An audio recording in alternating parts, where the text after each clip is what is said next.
Hi guys, on this video I'm gonna show you how to reset the maintenance light on the Mercedes-Benz C300 2012.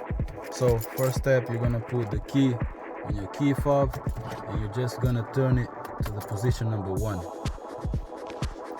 So now you got the phone and the OK button. So if your dash is not like that, if it's like this, you have to switch down and you have to put the miles on the dash. So right now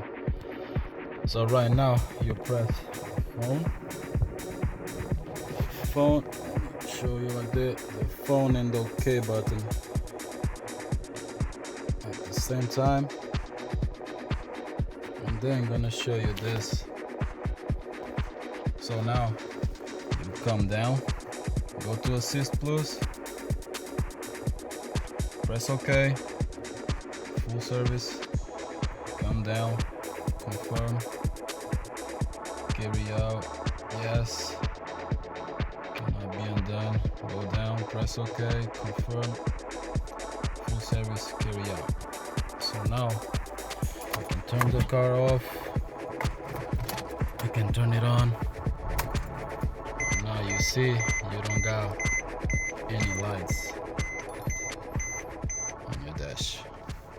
That's it, guys.